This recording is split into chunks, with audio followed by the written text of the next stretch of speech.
평화를 빕니다. 안녕하세요. 안젤라입니다. 오늘 밤에 우리는 주님 순환 예식에 참여합니다. 그러나 아직도 주님의 순환을 멀리서 지켜보고만 있는 건 아닌지요. 부활의 기쁨을 맞이하고 싶으면서도 지금과 같은 어려운 상황에서 주님께서 가르치신 대로 이웃과 사랑을 나누지 못하고 여전히 비방하며 시기하며 다투고 있는 건 아닐까요?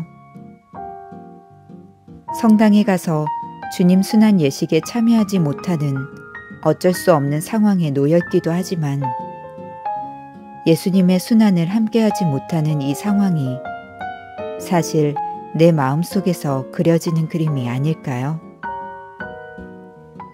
주님의 순환을 정말로 체험하지 않은 제 자신에 대해 반성합니다.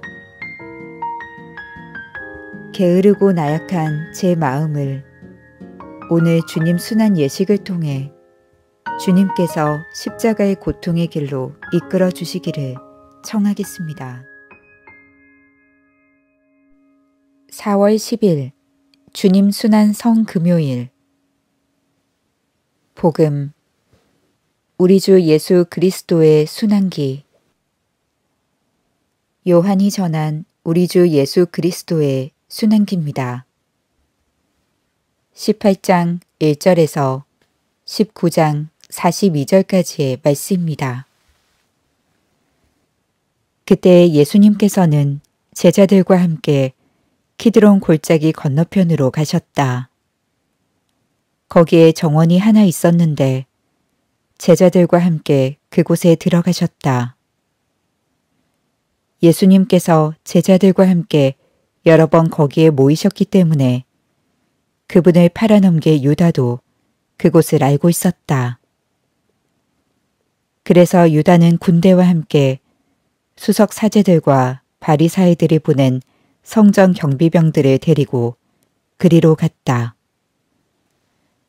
그들은 등불과 횃불과 무기를 들고 있었다. 예수님께서는 당신께 닥쳐오는 모든 일을 아시고 앞으로 나서시며 그들에게 물으셨다. 누구를 찾느냐? 그들이 대답하였다. 나자렛 사람 예수요. 예수님께서 말씀하셨다. 나다. 예수님을 팔아넘길 유다도 그들과 함께 서 있었다. 예수님께서 나다 하실 때 그들은 뒷걸음치다가 땅에 넘어졌다. 예수님께서 다시 물으셨다. 누구를 찾느냐? 그들이 대답하였다. 나자렛 사람 예수요. 예수님께서 말씀하셨다. 나다 하지 않았느냐? 너희가 나를 찾는다면 이 사람들은 가게 내버려 두어라.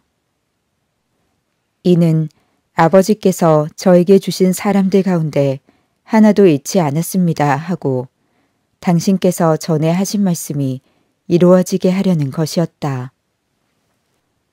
그때 시몬 베드로가 가지고 있던 칼을 뽑아 대사제의 종을 내리쳐 오른쪽 귀를 잘라버렸다.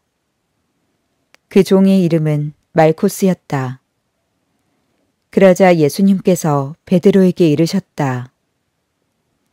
그 칼을 칼집에 꽂아라. 아버지께서 나에게 주신 이 잔을 내가 마셔야 하지 않겠느냐.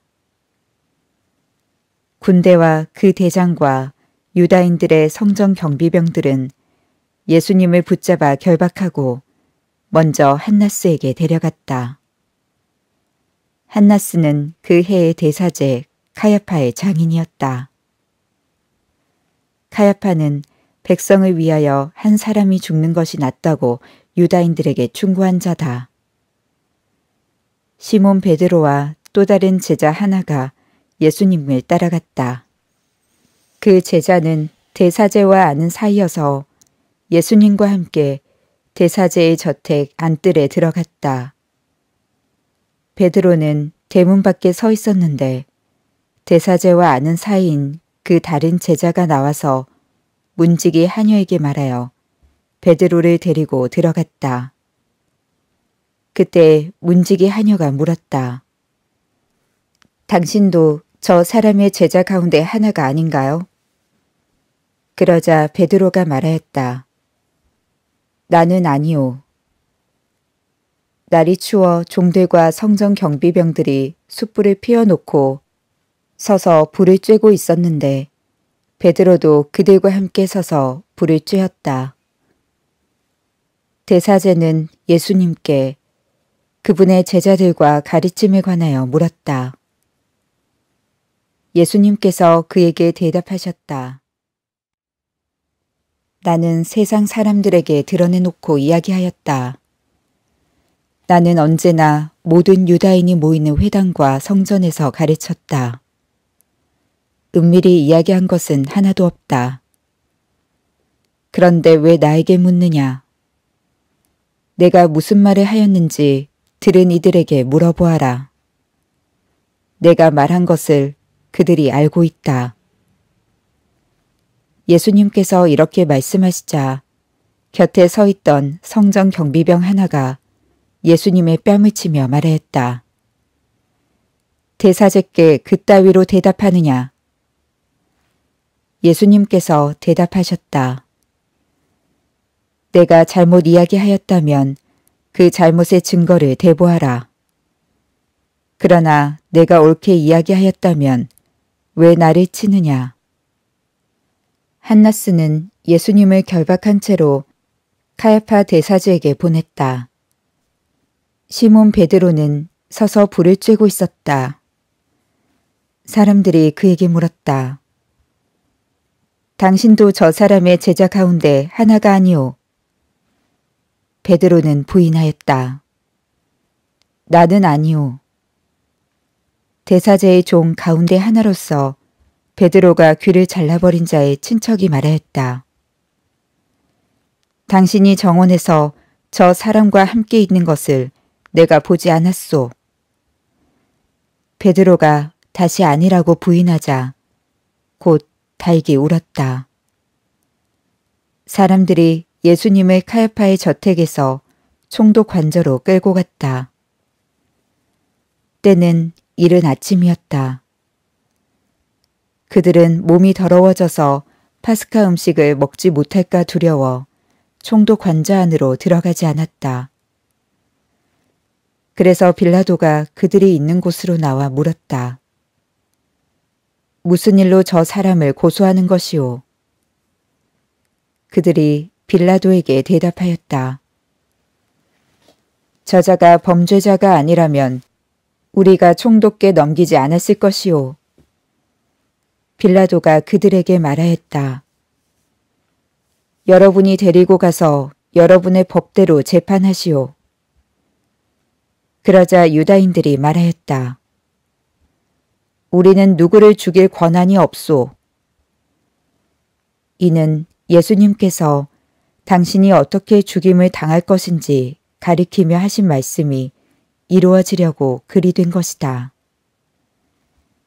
그리하여 빌라도가 다시 총독 관저 안으로 들어가 예수님을 불러 물었다. 당신이 유다인들의 임금이오. 예수님께서 되물으셨다. 그것은 내 생각으로 하는 말이냐? 아니면 다른 사람들이 나에 관하여 너에게 말해준 것이냐? 빌라도가 다시 물었다. 나야 유다인이 아니잖소. 당신의 동족과 수석 사제들이 당신을 나에게 넘긴 것이오. 당신은 무슨 일을 저질렀소? 예수님께서 대답하셨다. 내 나라는 이 세상에 속하지 않는다. 내 나라가 이 세상에 속한다면 내 신하들이 싸워 내가 유다인들에게 넘어가지 않게 하였을 것이다. 그러나 내 나라는 여기에 속하지 않는다. 빌라도가 물었다. 아무튼 당신이 임금이라는 말 아니오. 예수님께서 대답하셨다. 내가 임금이라고 내가 말하고 있다. 나는 진리를 증언하려고 태어났으며 진리를 증언하려고 세상에 왔다. 진리에 속한 사람은 누구나 내 목소리를 듣는다. 빌라도가 예수님께 말하였다. 진리가 무엇이오? 빌라도는 이 말을 하고 다시 유다인들이 있는 곳으로 나가 그들에게 말하였다. 나는 저 사람에게서 아무런 죄목도 찾지 못하겠소. 그런데 여러분에게는 내가 파스카 축제 때에 죄수 하나를 풀어주는 관습이 있소. 내가 유다인들의 임금을 풀어주기를 원하오. 그러자 유다인들이 다시 외쳤다. 그 사람이 아니라 바랍바를 풀어주시오. 바랍바는 강도였다. 그리하여 빌라도는 예수님을 데려다가 군사들에게 채찍질을 하게 하였다. 군사들은 또 가시나무로 관을 엮어 예수님 머리에 씌우고 자주색 옷을 입히고 나서 그분께 다가가 이렇게 말하며 그분의 뺨을 쳐댔다. 유다인들의 임금님, 만세! 빌라도가 다시 나와 말하였다. 보시오, 내가 저 사람을 여러분 앞으로 데리고 나오겠소. 내가 저 사람에게서 아무런 죄목도 찾지 못하였다는 것을 여러분도 알라는 것이오. 이윽고 예수님께서 가시나무관을 쓰시고 자주색 옷을 입으신 채 밖으로 나오셨다. 그러자 빌라도가 그들에게 말하였다. 자, 이 사람이요. 그때 수석 사제들과 성전 경비병들은 예수님을 보고 외쳤다. 십자가에 못 박으시오. 십자가에 못 박으시오. 빌라도가 말하였다. 여러분이 데려다가 십자가에 못 박으시오. 나는 이 사람에게서 죄목을 찾지 못하겠소. 그러자 유다인들이 빌라도에게 대답하였다. 우리에게는 율법이 있소.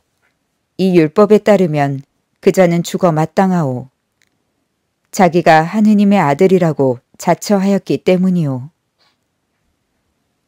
빌라도는 이 말이 듣고 더욱 두려운 생각이 들었다. 그리하여 다시 총독 관저로 들어가 예수님께 물었다. 당신은 어디서 왔소? 예수님께서는 아무 대답도 하지 않으셨다. 그러자 빌라도가 예수님께 말하였다. 나에게 말을 하지 않을 작정이오. 나는 당신을 풀어줄 권한도 있고 당신을 십자가에 못 박을 권한도 있다는 것을 모르시오. 예수님께서 대답하셨다. 내가 위로부터 받지 않았으면 나에 대해 아무런 권한도 없었을 것이다. 그러므로 나를 너에게 넘긴 자의 죄가 더 크다. 그때부터 빌라도는 예수님을 풀어줄 방도를 찾았다. 그러나 유다인들은 외쳤다.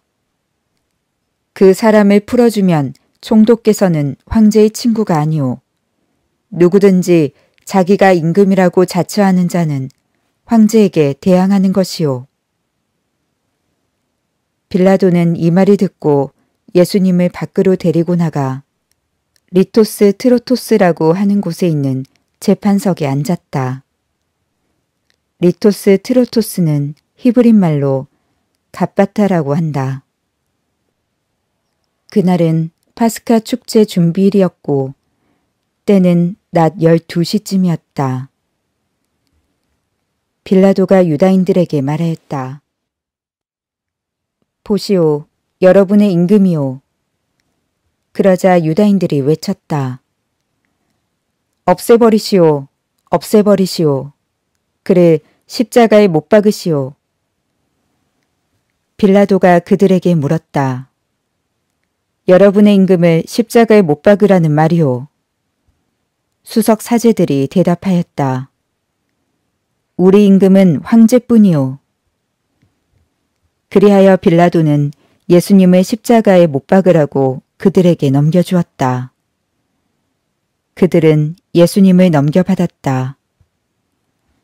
예수님께서는 몸소 십자가를 지시고 해골터라는 곳으로 나가셨다.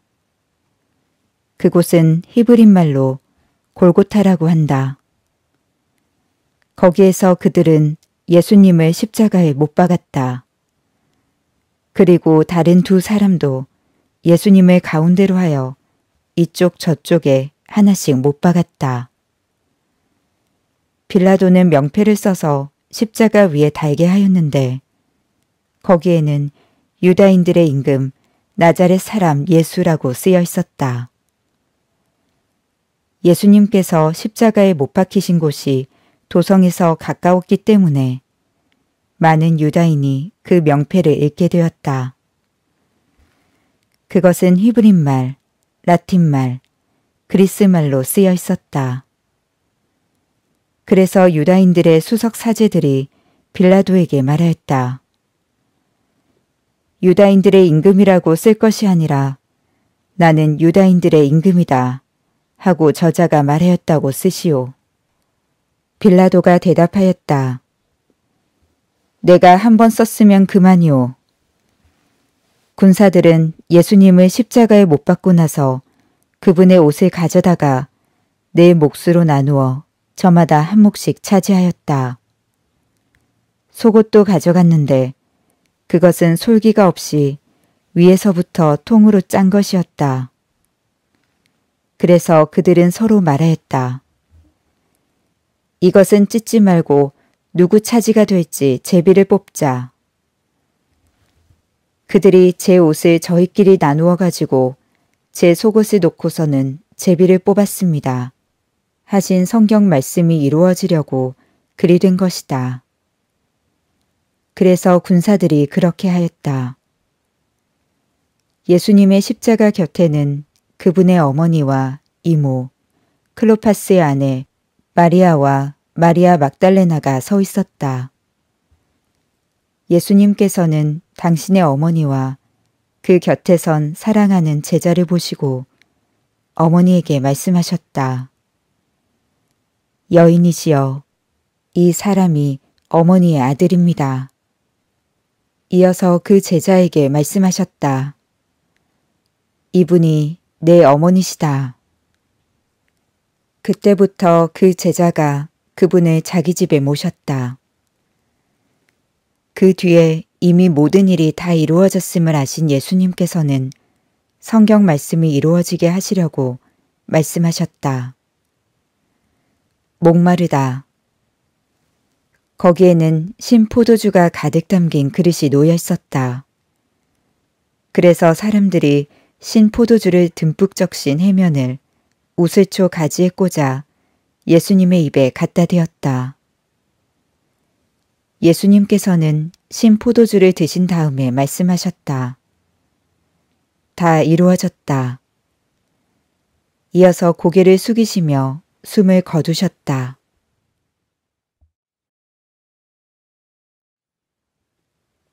그날은 준비일이었고 이튿날 안식일은 큰 축일이었으므로 유다인들은 안식일에 시신이 십자가에 매달려 있지 않게 하려고 십자가에 못 박힌 이들의 다리를 부러뜨리고 시신을 치우게 하라고 빌라도에게 요청하였다. 그리하여 군사들이 가서 예수님과 함께 십자가에 못 박힌 첫째 사람과 또 다른 사람의 다리를 부러뜨렸다. 예수님께 가서는 이미 숨지신 것을 보고 다리를 부러뜨리는 대신 군사 하나가 창으로 그분의 옆구리를 찔렀다. 그러자 곧 피와 물이 흘러나왔다. 이는 직접 본 사람이 증언하는 것이므로 그의 증언은 참되다. 그리고 그는 여러분이 믿도록 자기가 진실을 말한다는 것을 알고 있다. 그의 뼈가 하나도 부러지지 않을 것이다. 하신 성경 말씀이 이루어지려고 이런 일들이 일어난 것이다. 또 다른 성경 구절은 그들은 자기들이 찌른 이를 바라볼 것이다 하고 말한다. 그 뒤에 아리마테아 출신 요셉이 예수님의 시신을 거두게 해달라고 빌라도에게 청하였다. 그는 예수님의 제자였지만 유다인들이 두려워 그 사실을 숨기고 있었다. 빌라도가 허락하자 그가 가서 그분의 시신을 거두었다. 언젠가 밤에 예수님을 찾아왔던 니코데모도 모략과 침향을 섞은 것을 100리트라쯤 가지고 왔다. 그들은 예수님의 시신을 모셔다가 유다인들의 장례 관습에 따라 향료와 함께 아마포로 감쌌다. 예수님께서 십자가에 못 박히신 곳에 정원이 있었는데 그 정원에는 아직 아무도 묻힌 적이 없는 새 무덤이 있었다. 그날은 유다인들의 준비일이었고 또 무덤이 가까이 있었으므로 그들은 예수님을 그곳에 모셨다. 주님의 말씀입니다. 오늘의 묵상 1884년 미국의 시인 에밀리 디킨스는 친구인 헨리 히스에게 다음과 같은 편지를 썼습니다. 예수님께서 당신의 아버지에 대하여 말씀하실 때 우리는 믿지 않았습니다. 예수님께서 당신의 집을 우리에게 보여주실 때 우리는 외면하였습니다. 그러나 예수님께서 당신이 깊은 슬픔에 익숙하다고 털어놓으셨을 때 우리는 그것을 우리 자신도 잘 알고 있었기에 주의를 기울여 들었습니다. 예수님의 말씀과 행위에 우리는 깜짝 놀라고 영감을 얻습니다. 특히 그분 부활의 신비가 희망과 함께 우리를 압도하지만 우리는 예수님께서 겪으신 시련에 더 친밀함과 일치를 느낍니다. 결국 우리는 주님께서 겪으신 순환과 죽음에서 자신을 깨닫고 우리 믿음의 불씨를 지피며 사랑으로 마음을 열게 됩니다. 예수 그리스도의 순환과 죽음을 기념하는 예절인 성금요일의 주님 순환 예식은 예수님의 순환과 죽음을 가장 깊이 체험할 수 있도록 도와줍니다. 성찬 전례 없이 말씀 전례와 십자가 경배 그리고 영성체 예식만 거행하면서 날마다 보던 십자가도 가려져 있고 제대보도 치워져 있어 예수님께서 어떻게 사셨고 어떻게 고통받으시고 돌아가셨는지를 보여주기 때문입니다. 보라, 십자나무 여기 세상 구원이 달렸네. 모두 와서 경배하세. 결국 우리가 이 시간 이 자리에 나온 것은 십자가를 피하기보다 예수님과 함께 십자가를 지기 위함입니다. 이기적이고 타산적인 자신을 버림으로써 우리는 주님 순환과 죽음에서 그분과 더욱 하나 될 수 있기 때문입니다. 윤동주 시인의 시구대로 괴로웠던 사나이, 행복한 예수 그리스도에게처럼 십자가가 허락된다면 말없이 자기를 버리고 제 십자가를 지고 그분을 따라야 할 이유가 바로 그것입니다. 십자가에 못 박으시오. 십자가에 못 박으시오. 십자가에 못 박으시오. 십자가에 못 박으시오. 십자가에 못 박으시오. 십자가에 못 박으시오. 우리의 죄를 대신해 십자가에 못 박히신 주님. 주님의 마음을 아프게 한 제 죄를 용서해 주시고 주님을 따라 제 십자가를 지고 가게 하소서. 아멘. 평화를 빕니다.